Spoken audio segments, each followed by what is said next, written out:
একটা কারণ আপনি আমাকে দেখান, আমি আপনাকে নির্বাচন সুষ্ঠু হবে না এরকম 100 কারণ দেখাতে পারি। একটা কারণ বলেন যে নির্বাচন কেন সুষ্ঠু হবে, কাকে দিয়ে নির্বাচন করাচ্ছে না। আমি আপনাদের মাধ্যমে শুধু একটা দাবি রাখবো, যাদেরকে নির্বাচন কমিশন নমিনেশনটা কনফার্ম করলো, বাতিল করে নাই, কিন্তু তাদের বিরুদ্ধে মামলা মোকদ্দমা হলফনামায় যথেষ্ট ভুল তথ্য দেওয়া হয়েছে, অপ্রাসঙ্গিক তথ্য দেওয়া হয়েছে। অচিরেই দুদকের মাধ্যমে একটা কমিটি গঠন করে তাদের বিরুদ্ধে অভিযোগ গঠন করে 1 সপ্তাহের ভিতর তদন্ত প্রতিবেদন পেশ করা হবে। উনি কবে এমপি হবেন, কবে মন্ত্রী হবেন, হলফনামা তখন চেক করে তখন তার এমপি মন্ত্রিত্ব বাতিল করবেন। এত বড় হ্যাডাম আপনাদের কোনোদিনও হবে না।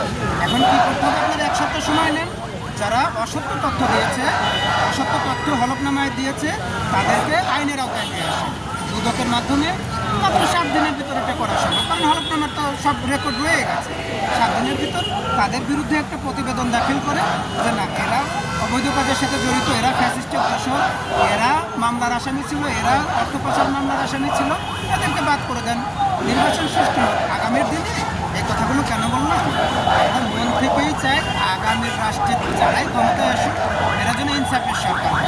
এখন আপনি চোর, বাটপার, খুনি, অর্থ পাচারকারী, ফ্যাসিস্টের দোষর, তাদেরকে নমিনেশন কনফার্ম করে আমাদেরকে ফ্যাসিস্টে মানে ইনসাফের বাংলাদেশ উপহার দিবেন, আর আমাদের সেটা বিশ্বাস করতে হবে? এটা 1 সপ্তাহের ভিতর করা যায়, একটু সরকার চেষ্টা করলেই পারবে। আর যদি না করে তাহলে বুঝেই নিচ্ছে আগামী সরকারটা ইনসাফের সরকার হচ্ছে না। হাবিব ভাইয়ের বিচার, এমনকি জুলাই যারা নিহত হয়েছিল, আহত হয়েছিল, এদের বিচারটা আমরা পাচ্ছি। যারা